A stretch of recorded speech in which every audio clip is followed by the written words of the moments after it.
देवशयनी एकादशी की कथा। भगवान विष्णु 4 महीने के लिए क्यों सोते हैं? नमस्कार दोस्तों, आप सभी का स्वागत है।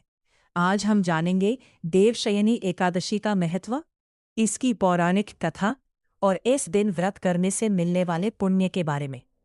आषाढ़ मास के शुक्ल पक्ष की एकादशी को देवशयनी एकादशी कहा जाता है। इसे हरिशयनी, पद्मा और विष्णु शयनी एकादशी भी कहते हैं। मान्यता है कि इसी दिन भगवान श्रीहरि विष्णु क्षीर सागर में योग निद्रा में चले जाते हैं और 4 महीने बाद देव उठनी एकादशी के दिन जागते हैं। इसी अवधि को चातुर्मास कहा जाता है। पहली कथा, राजा मांधाता की कथा। प्राचीन समय में मांधाता नाम के एक धर्मात्मा और न्यायप्रिय राजा थे। उनके राज्य में सभी लोग सुखी थे। समय पर वर्षा होती थी और किसी प्रकार का कष्ट नहीं था। लेकिन एक समय ऐसा आया जब लगातार 3 वर्षों तक वर्षा नहीं हुई। खेत सूख गए, नदियां सूखने लगी और प्रजा भूख प्यास से परेशान हो गई। राजा ने अनेक यज्ञ और उपाय किए, फिर भी वर्षा नहीं हुई। अंततः वे महर्षि अंगिरा के आश्रम पहुंचे और उनसे कारण पूछा। महर्षि अंगिरा ने ध्यान लगाया और कहा कि यदि राजा एक एकादशी का व्रत करे तथा पूरे राज्य की प्रजा भी श्रद्धा से भगवान विष्णु की आराधना करे तो भगवान प्रसन्न होकर वर्षा अवश्य करेंगे।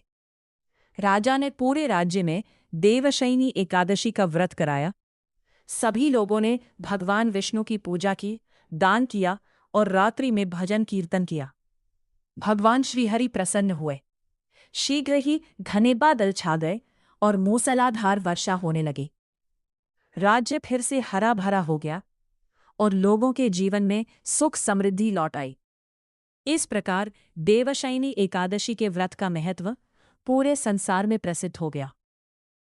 दूसरी कथा, भगवान विष्णु की योग निद्रा। शास्त्रों के अनुसार भगवान विष्णु संपूर्ण सृष्टि का पालन करते हैं। एक समय देवताओं और ऋषियों ने भगवान से प्रार्थना की कि वे कुछ समय योग निद्रा में रहकर संसार के संतुलन की व्यवस्था करें। तब भगवान विष्णु ने आषाढ़ शुक्ल एकादशी के दिन क्षीर सागर में शेषनाग की शैया पर योग निद्रा धारण की। माता लक्ष्मी उनके चरणों की सेवा करती रही और देवगण भगवान की स्तुति करते रहे। 4 महीने तक भगवान योग निद्रा में रहते हैं। इस अवधि को चातुर्मास कहा जाता है। रहकर तप, जप और धर्म का प्रचार करते हैं। इसी कारण इस समय विवाह, गृह प्रवेश जैसे मांगलिक कार्य सामान्यतः नहीं किए जाते।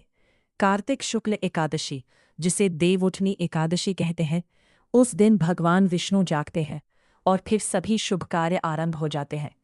देवशयनी एकादशी का महत्व शास्त्रों में कहा गया है कि जो व्यक्ति श्रद्धा और नियमपूर्वक इस एकादशी का व्रत करता है, उसके पाप नष्ट होते हैं और भगवान विष्णु की विशेष कृपा प्राप्त होती है।